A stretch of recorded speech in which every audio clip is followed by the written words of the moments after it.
नमस्कार आदाम बच्चों। आज हम आप लोगों के बीच लेकर के आए प्रकाशिक तंतु जो 2025 के दृष्टि से बहुत ही इंपॉर्टेंट क्वेश्चन है।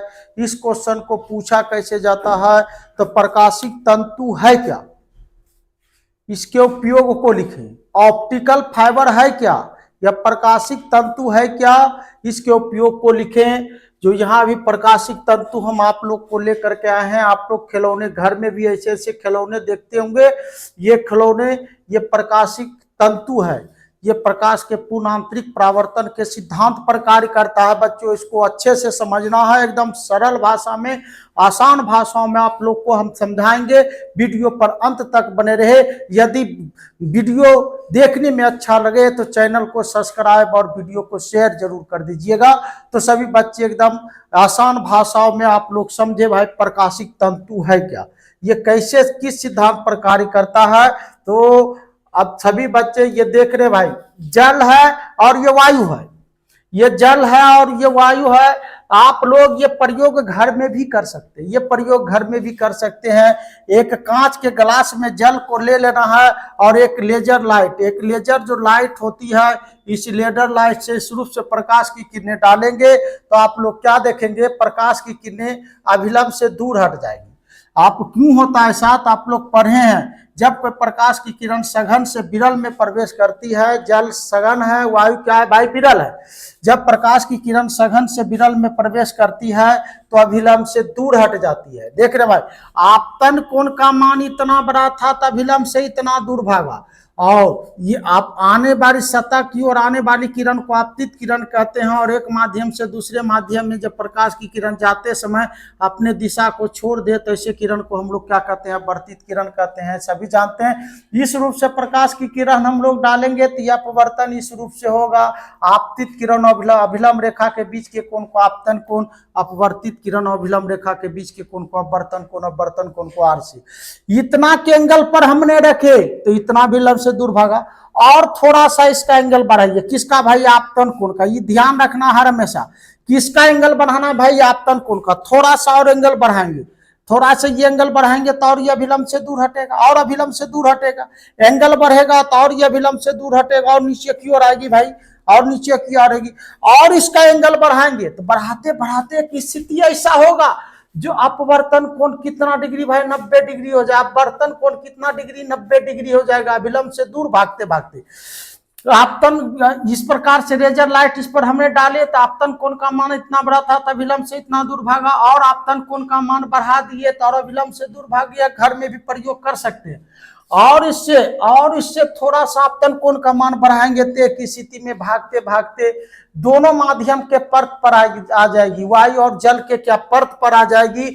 जिस स्थिति में जब वायु और जल के परत पर प्रकाश की किरणें चल जाए तो इस स्थिति में सघन माध्यम में जो आपतन कोण बनता है इसी को क्रांतिक कोण कहते हैं। तो क्रांतिक कोण क्या है, सघन माध्यम का, किस माध्यम का, सघन माध्यम का वह आपतन कोण। क्रांतिक कोण देखना भाई, क्रांतिक कोण है कब, जब विरल माध्यम का वर्तन कोण कितना डिग्री, 90 डिग्री।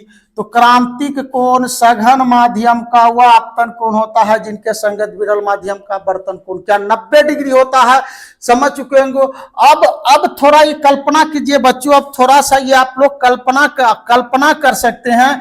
जब इस स्थिति में ये भगाते भगाते इतना ला दिए कि 90 डिग्री अपवर्तन कोण हो जाता है तो इस स्थिति में सघन माध्यम में जो आपतन कोण बनता है इसको हम लोग क्रांतिक कोण कहते हैं। अब सघन माध्यम का आपतन कोण और बढ़ा देंगे, और थोड़ा सा बढ़ा देंगे तो प्रकाश की किरणें अब बेबस होकर के उसी माध्यम में लौट जाएगी जिस माध्यम में जाएगी। जैसे यहाँ देख रहे हैं, और बढ़ाए आपतन कोण का मान भाई, तो बढ़ाए आपतन कोण का मान तो इसी माध्यम में, पहले इस परत पर था और बढ़ा तो इसी माध्यम में लौट गई और ये परावर्तन के नियम का पालन करने लगता। आपतित किरण, आपतित किरण, परावर्तित किरण और आपतन बिंदु पर अभिलंब तीनों एक ही समतल में होते हैं। आपतन कोण परावर्तन कोण के क्या होता है, बराबर होता है ना। तो ये घटना अपवर्तन के कारण होती है लेकिन ये परावर्तन के नियम का पालन करने लगता है और प्रकाश के पूर्ण आंतरिक परावर्तन में लगभग समस्त प्रकाश क्या होता है भाई, वापस लौट जाता है, जिसको हमने बारी बारी से यहाँ दिखाए हैं। ये सारे चित्र को उसी फिगर में लिए हैं। जल से वायु, जल कौन माध्यम है भाई? सघन माध्यम। जल कौन माध्यम है? सभी कहेंगे भाई सघन माध्यम है ना। वायु कौन माध्यम है भाई? विरल माध्यम। देखिए आपतन कोण का मान इतना बड़ा था तो अभिलंब से इतना दूर भागा भाई, आपतन कोण का मान बढ़ाए और आपतन कोण का मान बढ़ाया और अभिलंब से दूर भागा। अब आपतन कोण का मान बढ़ाते बढ़ाते जब अपवर्तन कोण का मान 90 डिग्री हो जाए बच्चों, जब अपवर्तन कोण का मान 90 डिग्री हो जाए तो उस स्थिति में सघन माध्यम में जो आपतन कोण बनता है इसी को हम लोग क्रांतिक कोण कहते हैं। क्रांतिक कोण को क्या से? सी से सभी बच्चे समझ गए होंगे।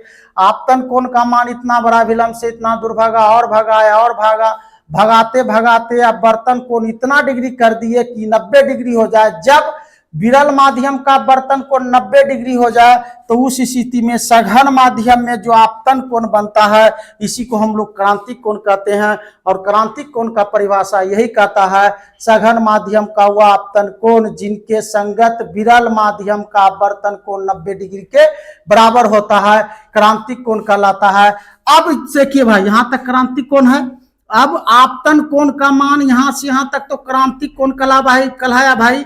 अब ये आपतन कोण है। अब आपतन कोण का मान और क्रांतिक कोण से थोड़ा और बढ़ा देंगे।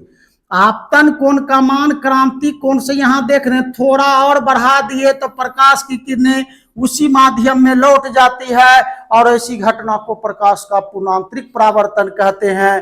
कहने का प्रकाश का पूर्णांतरिक परावर्तन हम लोग किसको कहेंगे? तो सघन माध्यम में जब आपतन कोण का मान, सघन माध्यम में जब आपतन कोण का मान क्रांतिक कोण से थोड़ा और बढ़ा दिया जाए, जब सघन माध्यम में आपतन कोण का मान क्रांतिक कोण से थोड़ा और बढ़ा दिया जाए तो प्रकाश की किरणें उसी माध्यम में लौट जाती है। ऐसी घटना को प्रकाश का पूर्णांतरिक परावर्तन कहते हैं। हाँ, अब हम लोग को सीखना भाई क्या प्रकाशिक तंतु, तो ये प्रकाश के पूर्णांतरिक परावर्तन के सिद्धांत पर कार्य करता है।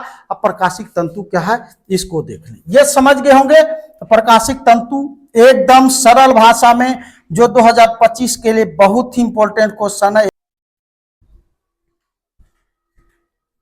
तब बिजली जाने की वजह से थोड़ा सा प्रॉब्लम हो गई। चलिए भाई अब आगे देखते हैं प्रकाशिक तंतु। प्रकाशिक तंतु जिसका उपयोग संचार व्यवस्था में किया जाता है और जो क्वार्टर्स और कांच का बना होता है। और जैसे हम लोग बताए प्रकाशिक तंतु का भीतरी भाग कांच का बना होता है जिसका अपर्तनांक 1.5 और ऊपरी जो इसका भाग होता है कांच का बना होता है जिसका अपर्तनांक 1.5 होता है। 1 पॉइंट क्या होता है भाई? 5 होता है। 1.5 होता है, 1.5 होता है जिसका अपर्तनांक 1.5 होता है, 1.5 होता है। अब देखिए तो प्रकाशिक जो तंतु है, प्रकाशिक तंतु का भीतरी भाग क्वार्टर्स और ऊपरी भाग कांच का बना होता है। यही लिख देना भाई, प्रकाशिक तंतु का भीतरी भाग क्वार्टर्स का बना होता है जिसका अपवर्तनांक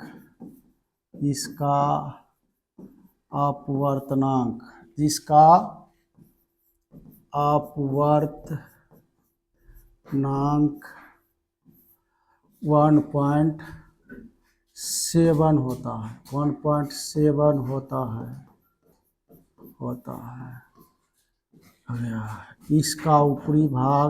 इसका ऊपरी भाग कांच का बना होता है जिसका अपवर्तनांक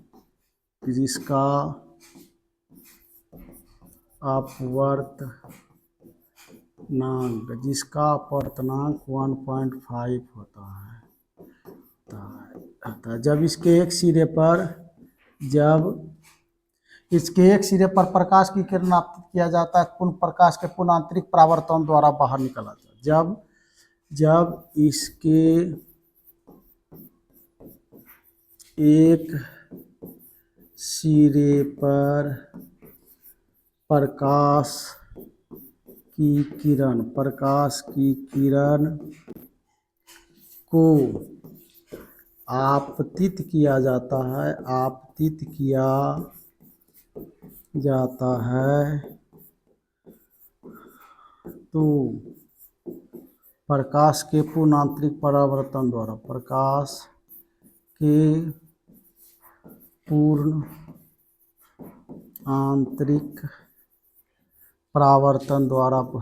परावर्तन द्वारा दूसरे सिरे से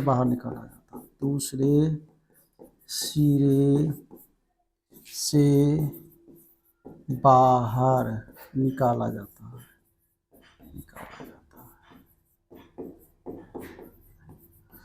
अब इसका उपयोग जानते हैं हम लोग। अब इसका उपयोग भी पूछता भाई, तो उपयोग भी जानते हैं, स्क्रीनशॉट ले लीजिए सभी।